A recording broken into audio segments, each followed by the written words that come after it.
নমস্কার দর্শক বন্ধুরা, আজকে আর দোকান দিয়ে এগ রোল খাবো না বলেই বাড়িতেই চটপট করে বানিয়ে নেব। এই রোলটা মনে হচ্ছিল আমি দোকান দিয়ে এনেছি, এত সুন্দর হয়েছিল খেতে। চলো তোমাদেরও দেখাই।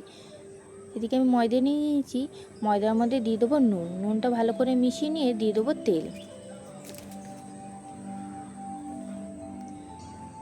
তেলটাও ভালো করে মিশিয়ে নিতে হবে। দিয়ে দেবো এবার জল।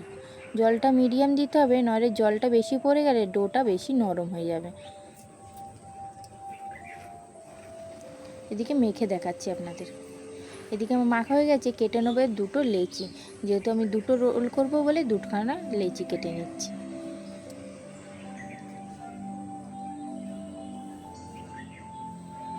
লেচিটা আবার গোল করে নেব।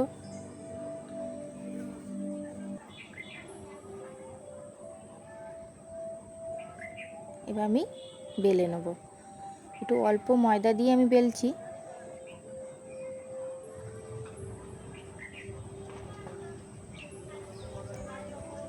এদিকে আমার বেলা হয়ে গেছে। এবার একটা বাটি নিয়ে ডিম ফাটিয়ে নেব।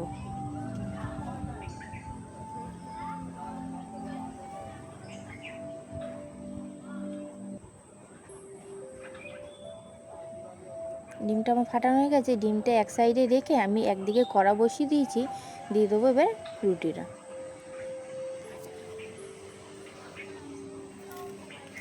একদিকে সেঁকা হয়ে গেছে, দুদিকে সেঁকা হয়ে গেছে। আমি তুলে নেবো। কড়ার মধ্যে আমি অল্প তেল দিয়ে দেবো। এবার ডিমটা ফাটিয়ে রেখেছি, ওটা মিশিয়ে একটু দিয়ে দেবো।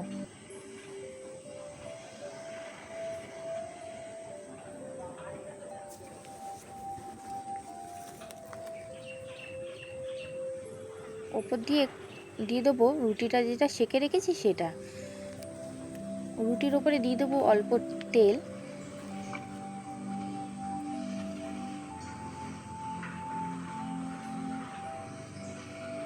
এবার আমি এই রুটিটা উল্টিয়ে নেব। এবার ওই পাশটাও আমি ভালো করে ভেজে নেব।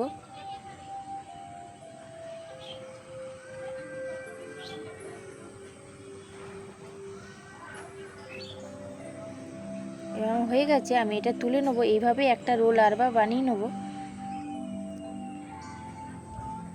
এদিকে আমি কেটে রেখেছি শসা, পেঁয়াজ, লঙ্কা আর টমেটো সস। এবার আমি বানিয়ে দেবো। সবার প্রথমে আমি দিয়ে দেবো শসা। এবার দিয়ে দেবো পেঁয়াজ।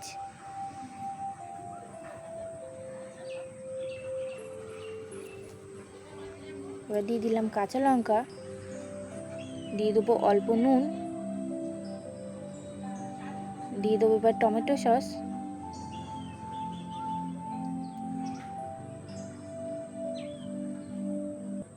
দিয়ে দেবো একটু ওপর দিয়ে জলজিরা।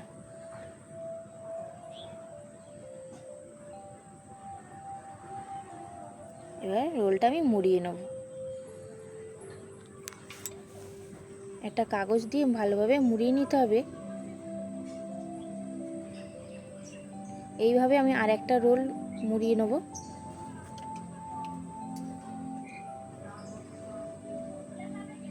এদিকে আমার দুখানা রোলটাই মোড়ানো হয়ে গেছে। দেখুন, আপনারাও আমার মতন একবার বাড়িতে এভাবে বানিয়ে দেবেন, খেতে খুব ভালো হয়েছিল।